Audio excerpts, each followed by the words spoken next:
The following is a special presentation of WILS News. Listener discretion is advised. By Tuesday evening, J.D. Ross and his brother were reunited with their parents in their West Side home on Quincy Street. Quincy was just 3 blocks west of Dexter Boulevard, which was a haven for snipers throughout the week. Ross recalls the snipers on Dexter and how the National Guard dealt with them. Dexter Avenue, that's where you had the heaviest concentration of sniper fighting, and the whole city was right up there. And I mean, come nighttime, man, oh man, I'm telling you, them brothers was just getting in from now, and they knew their stuff. And they was lighting them guys up. They was tearing their up for real. They didn't say that, but they was tearing them up. We was getting info from up there. Say them brothers was up there doing up for real. So they decided, nah, these guys are, we bringing in the tanks. That's when they brought in the tanks. They couldn't deal with the snipers up in there. And I mean, I could see them tracers going up into the buildings and stuff. And I mean, when I see stuff right now on TV, like the third world, and they be running around, I know how that feel. I mean, I actually know how it feel. And we heard them guys all night long, but they were fighting hard up there in Dexter. The new, more aggressive orders from above led an already frustrated Detroit Police Department to an all but expected overreaction. Officer X. There was an incident. I don't know who the guy was, because he was nobody I ever worked with. But they were taking pictures, Polaroids, just like a dumb Abu Ghraib thing. Somebody took a picture of him where he had 2 women stripped down to the waist. He had his arm around both of them. And he had, in each hand he had one of their boobs. The picture got back to the wrong people, and he lost his job. But things like that went on. In the early morning hours of July 26th, the National Guard suffered their first loss of life. According to the police report, Sergeant Larry Post of the 182nd Artillery was shot by an unknown person or persons. Post had ordered a car approaching a guard checkpoint to halt. According to guardsmen at the scene, the driver ignored the order and the guard opened fire on the vehicle. Although no weapons were found in the car, Post claimed he had been shot by one of the occupants. He was transported to Ford Hospital, where he died on August 9th. The 3 blacks in the car that were arrested claimed they had never heard the order to halt, but nevertheless were beaten by Detroit police while in custody and had to be hospitalized. They were later found guilty of a curfew violation.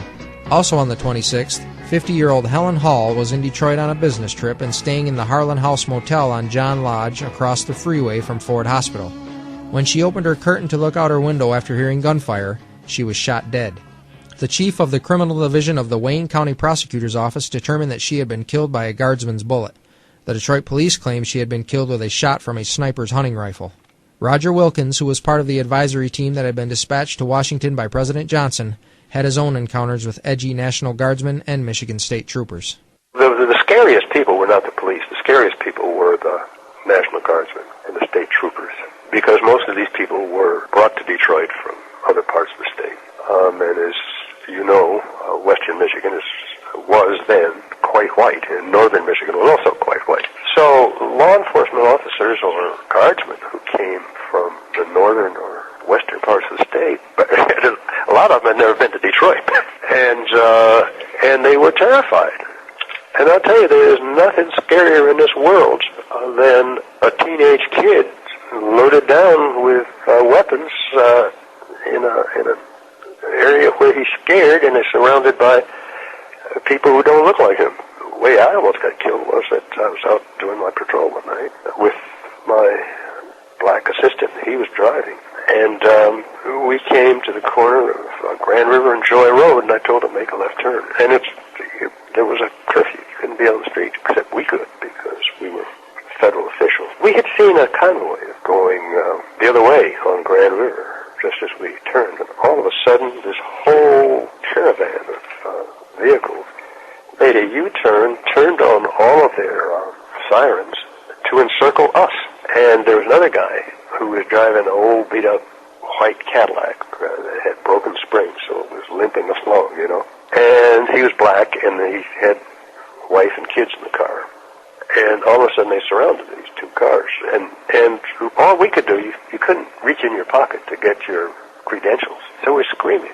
Department, and we get out of the car, hands are up. Department of Justice, Department of Justice. You hear all these guns click, click. And I remember thinking, my father died when he was 35 years old, and I was 35 at the time.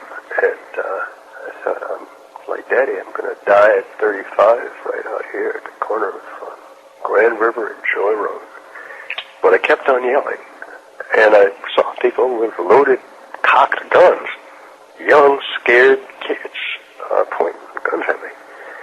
Finally, a guard commander heard my words. He told the guys to put the guns down, and he said, "Do you have credentials?" I said, "Yeah." He said, "Could you give them to me, please?" And my hands are still up. I said, "Look, until I know that these kids are actually have their guns down and their fingers on the triggers, I am not reaching into my breast pocket." I said, "You want to reach in my breast pocket? You can find it." And he said, "Okay." And he came and he took the Justice Department credentials out. He said, "Oh my God, we're really sorry. We're really, really sorry. We're all just lucky that somebody didn't pull a trigger. We're so sorry." He was very sweet. And so they let us go. And the other guy turned out to be a fellow who was authorized, as we were, to be out, because he was a worker at one of the auto plants and had a particular kind of job that required his being out. So I let him go. As he was going down the street, that old lumpity car, and with smoke belching out of the exhaust pipe, I heard him scream, "Mother!" However, not all encounters ended happily. WXYZ anchor Eric Smith was a reporter for WKNR Radio in 1967 and witnessed one of the most notorious murders of the entire week. I was behind a tank, and this tank was rumbling up the street, and all of a sudden, the gunner on the top of this tank who had a fixed position 50 caliber machine gun on the top of the tank, and he starts unloading rounds on this apartment building, which made, why are you shooting at this apartment building? And come to find out after, we learned later after investigation that there was a person, just a man, who had his child sitting on his lap, sitting at a window, watching what was going on in the streets, and he lit a cigarette. And the flash of his cigarette lighter in that window attracted the attention of the gunner who had this machine gun, who opened fire on these people and killed a child on that man's lap. I'll never forget that. Her name was Tanya Blanding. 4-year-old Tanya was later described by the Detroit Free Press as, quote, "too small to slip the trap of 12th Street violence, but not too young to die," unquote. When the guardsmen had stopped firing, 92 bullet holes had entered the room where Tanya was staying. The guard brought the 13 occupants out of the building onto the street to be searched. As Tanya's mother and father begged the guard to take their daughter and her 27 bullet wounds to the hospital, they were greeted by, "Say another word and I'll kill all of you, Tanya was later pronounced dead at Ford Hospital. This land is no one land.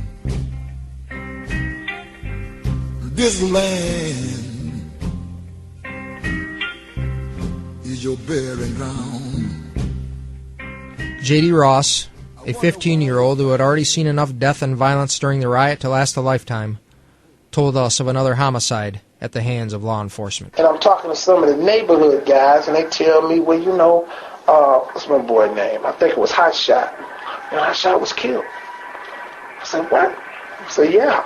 Well, what happened was, now this is the police. They're walking. They stopped them. Now, the police was pulling up. One of my other friends, he took a dive in the bushes. They caught my man. What you doing out here? I'm trying to get home. No. You passed curfew. You passed curfew. He said, no, I'm trying to go home. He said, no. You passed curfew. He said, we'll tell you what you're going to do, though. You got two choices. The time my man was in there, he was so scared. He just thought they was going to hear him from just rattling. And he said he heard the policeman say, you got two choices. He said, you can stay here and get shot, or you can try to run. You try to run. I shot and killed him. He never was told. I never wrote about it, but I know it's true. We revisit a night of horror and murder at the Algiers Motel when Motor City Burning continues.